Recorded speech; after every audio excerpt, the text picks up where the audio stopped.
গতকালকে হচ্ছে আমরা যখন আমাদের জায়গা থেকে জানতে পারি যে সাতপন্থীদের স্টুডেন্ট যে গ্রুপগুলো রয়েছে তারা সচেতন ছাত্র সমাজ বা এরকম একটি নাম দিয়ে আসলে আমাদের প্রধান উপদেষ্টার যে বাসভবন অর্থাৎ যমুনা এটি ঘেরাও করার কিংবা এর সামনে অবস্থান কর্মসূচি নেওয়ার একটি পরিকল্পনা করে, তখন আমরা আমাদের জায়গা থেকে তাদের মধ্যকার যে সমস্যাগুলো এই সমস্যাগুলো সমাধানের জন্য দুই গ্রুপের তাবলিগের অর্থাৎ সাতপন্থী গ্রুপ এবং জোবাইরপন্থী যে গ্রুপ এইগুলোর মধ্যে তাদের মধ্যে যে বিভিন্ন রকমের সমস্যা চলছে এগুলোর জন্য একটি যৌক্তিক উপায় সমাধান হয়, এটির জন্য আমরা প্রথমে গতকালকে রাত 12টার দিকে আমাদের জায়গা থেকে বিশ্ব অর্থাৎ আমাদের টঙ্গীর যে পশ্চিম সাইডে যে মসজিদটি রয়েছে ওই মসজিদের ওইখানে যাই যেখানে সাতপন্থীরা এখন অবস্থান করছে।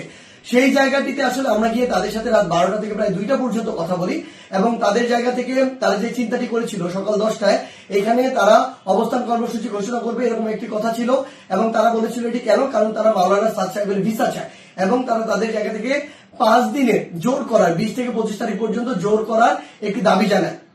আমরা আমাদের জায়গা থেকে সেখান থেকে যে সিদ্ধান্তটি নিয়ে আসি সেটা হচ্ছে একটি সিদ্ধান্ত যে আমরা আমাদের জায়গা থেকে বলি যে প্রধানমন্ত্রী আমাদের যে হচ্ছে প্রধান উপদেষ্টা যে বাসভবন তিনি আসলে এই অভ্যুত্থানের স্পিরিটকে সামনে রেখে গণভবনে না থেকে যমুনায় থাকেন, এটি তুলনামূলক অরক্ষিত হওয়ার কারণে আমাদের যখন ইচ্ছা বসবো আর এটি আমাদের দেশের একটা অস্থিতিশীলতা চিত্র তুলে ধরবে, এটি কখনো হতে পারে না, এটি যৌক্তিক না, আমরা এটিকে সমর্থন করি না। সেই জায়গা থেকে আমরা তাদেরকে এটি অনুরোধ করি যে তারা যেন এখানে অবস্থান কর্মসূচি কিংবা ঘেরাও কর্মসূচি না করে, তারা এই অবস্থান থেকে সরে আসে।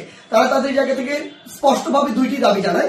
এক নম্বর যে দাবিটি সেটি হচ্ছে যে তারা মাওলানা সাদ সাহেবের ভিসা নিশ্চিত চায়, দ্বিতীয়ত তারা 20 তারিখ থেকে 25 তারিখ 5 দিনের জোর করতে চায়। আমরা তাদের কাছে বলি যে 5 দিন করে যাবেন কিনা এই কমিটমেন্টটুকু যদি আপনাদের থাকে যে 25 তারিখ আপনাদের যখনই শেষ হয়ে যাবে তখন আপনারা চলে যাবেন, তাহলে আমরা আমাদের জায়গা থেকে এই দুইটি দাবি নিয়ে আরেকটি যে গ্রুপ রয়েছে যারা এখন কাকরাইল মসজিদে অবস্থান করছে জোবাইরপন্থী গ্রুপ এবং সেখানে হেফাজতের নেতৃবৃন্দ রয়েছেন তাদের সাথে আমরা গিয়ে কথা বলবো। তারা যখন এই কথাটি দেয় যে তারা এই কমিটমেন্টটি করছে 25 তারিখে তারা ছেড়ে দিবে, আমরা সেখান থেকে রাত 2টার দিকে কাকরাইল মসজিদে আসি। সেখানে আমাদের জোবাইরপন্থীদের যারা মাওলানা রয়েছেন যারা সিনিয়র নেতৃবৃন্দ রয়েছেন তারা ছিলেন, হেফাজতের যারা সিনিয়র নেতৃবৃন্দ মাওলানা মাদুনুল হক সাহেব মাওলানা মাহফুজুল হক সাহেব তারা ছিলেন, সকলে ছিলেন। আমরা যখন তাদের সাথে আলোচনা করছি রাত 2টা থেকে 3টা যখন ক্রস করে যাচ্ছে তখন এই আলোচনা চলাকালীন সময় আমাদের কাছে ফোন আসে যে সাতপন্থীদের যে গ্রুপটি রয়েছে সেখান থেকে তারা তাদের জায়গা থেকে ওই যে আরেকটি যে মাঠ রয়েছে যে মাঠটি হচ্ছে ইস্তেমার যে মাঠটি সেদিকে যাওয়ার জন্য তাদের 10, 15, 20 হাজার মানুষ আসলে ওইরকম একটি তাদের পরিকল্পনা কিংবা মুভ দেখা যাচ্ছে। আমরা সাথে সাথে সাতপন্থীদের যে মাওলানা আব্দুল্লাহ সহ আরো 2 জনকে ফোন দিয়ে বলি যে আপনাদের সাথে এটি কথা হয়েছে যে আপনারা 10টা এখানে বসবেন না এবং আপনাদের 2টা দাবি নিয়ে আমরা আমাদের জায়গা থেকে এখনই আরেকটা গ্রুপের সাথে কথা বলবো, কালকের মধ্যে অর্থাৎ আজকেই আপনাদের 2 গ্রুপের বসার ব্যবস্থা করব, মাওলানা সাদ সাহেবের ভিসা বা এই সংক্রান্ত আলোচনা সেখানে হবে। এই যে আমাদের 5 দিন যে আপনারা থাকতে চাচ্ছেন এই কমিটমেন্ট যদি আপনারা দেন সেটি নিয়েও সেখানে আলোচনা হবে।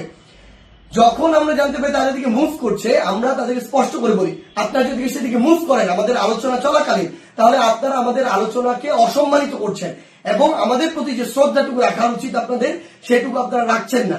সেটি যদি করেন তাহলে আপনাদের পক্ষে আমাদের অবস্থান থাকবে না, একদম ক্লিয়ার বলে দিই। এবং আমাদের জায়গা থেকে এরকম কোন মেসেজই ছিল না যে আপনারা ওইখানে চলে যান 5 দিনের জন্য অবস্থান নেন। এটা কোনোদিন আমরা একটা প্রতিনিধি দল কখনো বলতে পারি না। এটা পুরো একটি সরকারের বিষয়, মন্ত্রণালয় বা উপদেষ্টাদের বিষয় এবং প্রশাসনের সামগ্রিক একটি ডিসিশন। ইভেন গাজীপুর মেট্রোপলিটন পুলিশের ডিসিশন দেওয়ার কেউ না। সেই জায়গা থেকে তারা এইসব কোনো কিছু তোয়াক্কা না করে যেটা হলো যে সেখানে এই দখলের বিষয়টিতে সেদিকে চলে যাওয়া হলো এবং ফাইনালি এখানে একটি সংঘর্ষ ঘটলো, যেই সংঘর্ষে 3 থেকে 4টি প্রাণ আমরা হারিয়েছি। আসলে সবচেয়ে গুরুত্বপূর্ণ কথা গতকালকে আমরা তাদেরকে বলেছি যে তাবলিগের আসলে আপনারা যে কাজগুলো করছেন এগুলো তাবলিগের স্পিরিটের সাথেও যায় না, এগুলো ইসলামের মুসলিমের স্পিরিটের সাথেও যায় না, কোনো কিছুর সাথে যায় না। এখানে আপনাদের ব্যক্তিগত গোষ্ঠীগত কোন জিনিসের মানে বহিঃপ্রকাশ আপনারা এখানে ঘটাচ্ছেন, ক্ষোভের হোক দ্বন্দ্বের হোক এই বহিঃপ্রকাশগুলো ঘটাচ্ছেন।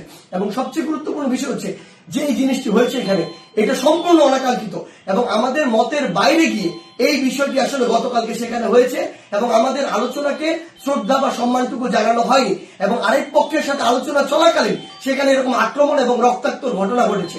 সেই জায়গা থেকে আমরা শুধু আমাদের জায়গা থেকে একটি জিনিসই বলি, আজকে এখন 7 গ্রুপ সেখানে অবস্থান নিয়েছেন।